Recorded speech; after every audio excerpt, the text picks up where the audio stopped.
Jeg står her ved den kære gamle høvlebænk hjemme hos Anna og Lotte. Hej med jer. Goddag, min lille ven. Hvad hedder du? Jamen, jeg hedder Anders. Jeg hedder Lotte. Hej Lotte. Og så må det være dig, der er Anna. Ja. Jamen, så hej med dig, Anna. Hej, Kirsten. Nej, jeg hedder ikke Kirsten, jeg hedder Anders. Og Hvad laver du?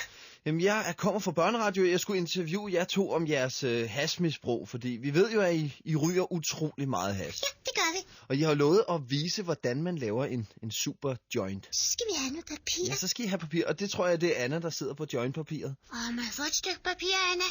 Ja. Ja, for det er nemlig Lotte, der skal rulle jointen. Og jeg kan se, at Anna har taget 2 klumper hash med, en brun og en grøn. Så tager jeg lidt af den grønne. Ja, og det er stærke sager jo. Se nu det, Lotte. Ja, der gik det galt. Det er ikke så nemt med de der fede dukkefingre der. Lotte, det bliver du nødt til at øve dig på derhjemme, fordi det kan du ikke, det her. Nej, men Anna, hvis det skal være helt rigtigt, så skal der ikke så meget hash i, hva'? Jo, så skal det være rigtig meget. Okay. Nu er der ikke mere hash tilbage. Hvad skal vi så gøre? Nej, hvad fanden, du nåede at rulle 3 joints jo. En til dig, en til mig, en til Kirsten. Tak. Jeg hedder stadigvæk ikke Kirsten. Det er også godt lige at have noget. Nej, det kan han altså ikke tåle, Lotte. Skal du have lidt ild her? Smager godt. Det smager godt. Værsgo, så er det dig. Så puster jeg den lige. Hold da op. Det lugter godt. Skal du smage? Nej tak, jeg kan ikke tåle det. Hvor lugter det godt. Det kan jeg godt lide. Efter I så har røget sådan et par væs, hvor lang tid går der så, før I bliver påvirket? Jeg tisser lige noget vand op i koppen. Girafpatter. Så skal den have nogle patter.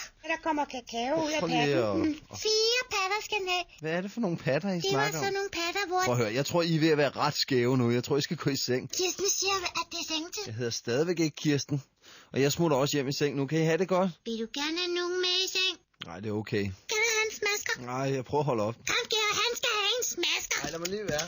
Det er mig, der skal give ham en smasker. Flyt nu din klamme skumgummikæft, dit lille svin. Vi gider ikke have ham med i seng. Nej, tak. Min egen lille kæphest skal i seng og sove. Han fylder alt for meget. Vi gider ikke have det store kosteskaft med i sengen. Det kan da bare stikke udenfor. Kosteskaft? Hvad snakker I om? Din tidsmand. Lotte, flyt den røv fra mit fjæs. Det viser, det kilder. Puha.